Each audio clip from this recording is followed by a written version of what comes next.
नमः सिद्धेभ्यः। ॐ नमः सिद्धेभ्यः। ॐ नमः सिद्धेभ्यः। येनात्मा बुद्धितात्मैव परत्वेनैव चापरम् अक्ष्यानन्त्यबोधाय तस्मै सिद्धात्मने नमः। तस्मै सिद्धात्मने नमः। तस्मै सिद्धात्मने नमः। अनंत अनंत सिद्ध परमेष्ठी भगवान की, मूल नायक चिंतामणि पार्श्वनाथ भगवान की, परम इष्ट शांतिनाथ भगवान की, शासन नायक भगवान महावीर स्वामी की, परम पूज्य आचार्य भगवान कुंद कुंद स्वामी की, परम पूज्य आचार्य भगवान पूज्यपाद स्वामी की, परम पूज्य आचार्य गुरुदेव विराग जी महामुनिराज की, परम पूज्य आचार्य भगवान विशुद्ध सागर जी मुनिराज की, नायदीप में विराजमान 3 कम 9 कोटि मुनिराजों की, द्वादशांग जिनवाड़ी माता की,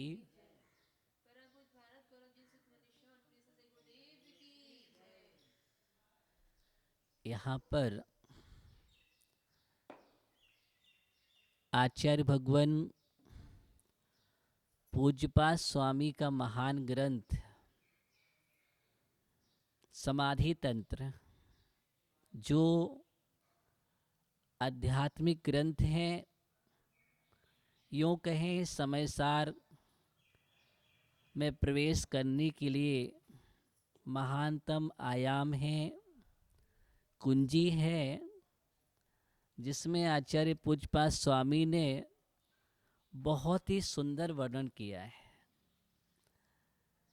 3 प्रकार की जो आत्माएं हैं, उन आत्माओं के बारे में विस्तृत वर्णन करने वाला ग्रंथ समाधि तंत्र है।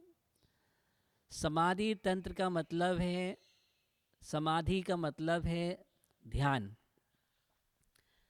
अध्यात्म में समाधि का अर्थ ध्यान होता है, और ध्यान में हम कैसे प्रवेश करें, कैसे हम प्राप्त करें, उसका जो तंत्र है उसका नाम समाधि तंत्र है। इसका दूसरा नाम समाधि शतक भी हम कहते हैं, अर्थात शतक माने 100 श्लोक के माध्यम से। मुख्य रूप से वैसे 105 कारकाएँ इसमें हैं। 105 कारकाओं के माध्यम से पूज्यपाद स्वामी, जिनका मूल नाम देवनंदी है, अपर नाम पूज्यपाद स्वामी है, पूज्यपाद स्वामी एक जैन दर्शन के महान आचार्य हुए, जिन्होंने अध्यात्म के महान ग्रंथ इष्टोपदेश और समाधि तंत्र का सृजन किया है, जिसके माध्यम से मानसिक शुद्धि होती है। वाचनिक शुद्धि के लिए आचार्य भगवान पूज्यपाद स्वामी ने जैन व्याकरण लिखा है, जिसके माध्यम से शब्द उच्चारण किस प्रकार होना चाहिए, वाक्य शुद्धि किस प्रकार होना चाहिए, उसके लिए उन्होंने जैन व्याकरण महान ग्रंथ लिखा है व्याकरण का। और ऐसे आचार्य पूज्यपाद स्वामी काय शुद्धि के लिए उन्होंने आयुर्वेद ग्रंथ भी लिखे हैं। तो मन शुद्धि, वचन शुद्धि और काय शुद्धि, तीनों योगों की शुद्धि करने वाचक ग्रंथ लिखने वाले ऐसे आचार्य पूज्यपाद स्वामी हैं। और उनका ग्रंथ यहाँ पर हम प्रारंभ कर रहे हैं। सबसे पहले आचार्य पूज्यपाद स्वामी ने मंगलाचरण किया है, और मंगलाचरण में सिद्ध परमेष्ठी को नमस्कार किया है। सिद्धों की वंदना की जा रही है। आप कोई भी आध्यात्मिक ग्रंथ होगा तो सबसे पहले सिद्ध परमेष्ठी को नमस्कार किया। उसका कारण है कि जीवन में अंतिम लक्ष्य हमारा सिद्ध पद को प्राप्त करना है, आत्म सिद्धि को प्राप्त करना है। इसलिए सिद्धि का कारण जो है वह लक्ष्यभूत सिद्ध परमेष्ठी है। हम सिद्धों को नमन किया गया है। यहाँ पर सबसे पहले प्राथमिक अवस्था में आचार्य भगवान इसमें लक्ष्य भी बतला रहे हैं और लक्ष्य को कैसे प्राप्त किया जाता है उसकी विधि भी बतला रहे हैं, और इतनी आत्माएं जो सिद्ध हुई हैं उस सिद्धि का कारण क्या है, किस प्रकार किस विधि से सिद्ध हुए हैं, ये यहाँ पर कथन किया जा रहा है। हमने सबसे पहले मंगलाचरण में एनात्मा बुद्धाय तात्मैव, एनात्मा बुद्धये तात्मैव परत्वे नैव चापरम्, परत्वे नैव चापरम् अक्ष्यानन्त बोधाये तस्मै सिद्धात्मने नमः, तस्मै सिद्धात्मने नमः।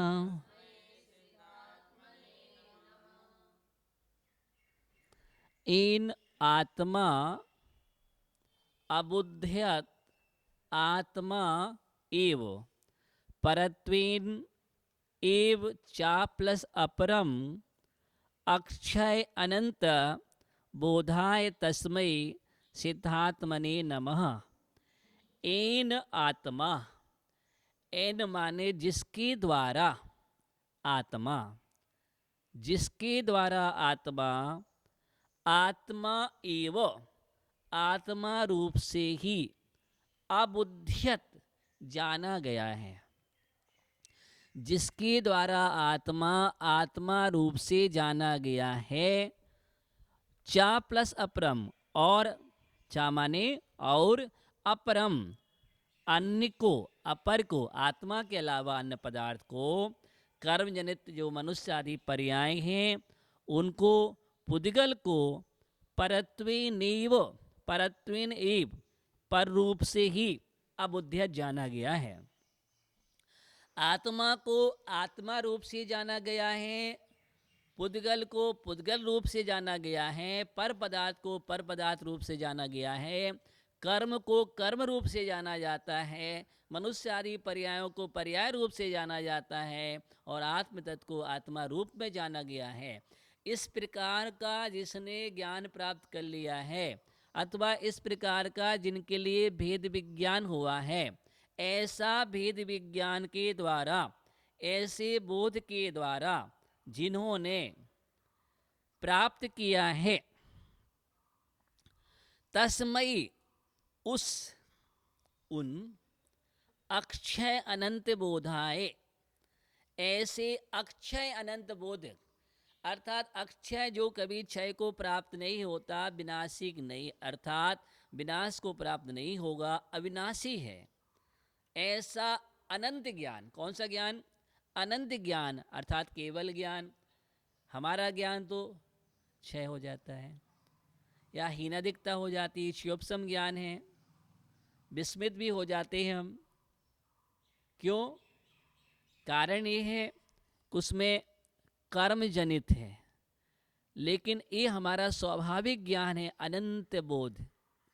अब इसमें कोई भी व्यवधान नहीं है, कोई भी अंतराय डालने वाला नहीं है, ये विघ्न रहित है, अव्ययबाद हो जाता है, जहाँ पर किसी प्रकार का व्यवधान नहीं है, और अनंत वीर के साथ हैं, अर्थात पूर्ण रूप से समग्रता को जानने वाला ऐसा अविनाशी अनंत ज्ञान स्वरूप, ऐसे सिद्धात्मा ने, सिद्धात्मा को नमः, नमस्कार हो। ऐसे सिद्ध परमेष्ठी को यहाँ नमस्कार किया गया है। अब देखना ये है कि सिद्धि को प्राप्त कैसे हुए? भेद विज्ञान के द्वारा। किसके द्वारा? भेद विज्ञान के द्वारा। जब तक हम ये नहीं समझेंगे कि पर पदार्थ पर है, 100 पदार्थ 100 है, 100 और पर का भेद विज्ञान नहीं होगा, तब तक हम पर को अपना मानते रहेंगे और मालूम चलेगा अपने से हम दूर रहेंगे। अध्यात्म ग्रंथ यही सिखाते हैं, और अध्यात्म का मतलब यही है कि चेतन को चेतन समझो और अचेतन को अचेतन समझो। जड़ पदार्थ जड़ है, जड़ में जड़ो मत। किसमें? जड़ में जड़ो मत। जड़ में जड़ोगे जड़मती हो जाओगे, इसलिए जड़मती नहीं होना है। अपनी मति को स्वच्छ करके भेद विज्ञान को प्राप्त होना है। और भेद विज्ञान को प्राप्त होने वाला साधक अपने आत्म तत्व में लीन होता है, तभी उस समाधि को प्राप्त हो सकता है, परम ध्यान को प्राप्त हो सकता है। जब हम जान लेंगे चेतन चेतन है, ये पुद्गल मनुष्य आदि पर्याय भी पुद्गल है, कर्म जनित है, ये भी मेरा स्वभाव नहीं है। जब स्वभाव नहीं है तो इनमें भी मुझे राग नहीं करना है। और इस प्रकार का चिंतन जब होता है, हमारे अंदर इस प्रकार का ज्ञान होता है, वह ज्ञान भेद विज्ञान का जनक होता है और भेद विज्ञान सिद्धि का कारण है। आज तक जितने भी सिद्धि को प्राप्त हुए हैं, आचार्य भगवान अमृत चंद्र स्वामी भी अध्यात्म अमृत कलश में, समय सर कलश में लिखते हैं कि जितने भी सिद्धि को प्राप्त हुए हैं और आज तक जितने सिद्धि को प्राप्त नहीं हुए हैं, उसका कारण क्या है? लिखा है भेद विज्ञानतः सिद्धा सिद्धा एकिल के चिन्ह, अस्थयी भाव तो बद्धा बद्धा एकिल के चिन्ह। अर्थात जितने सिद्धि को प्राप्त हुए हैं भेद विज्ञानता सिद्धा, भेद विज्ञान से सिद्धि को प्राप्त हुए, और जितने भी बंधे हुए हैं संसार में कर्मों से बंधे हैं, उसका कारण है अस्थयी भाव तो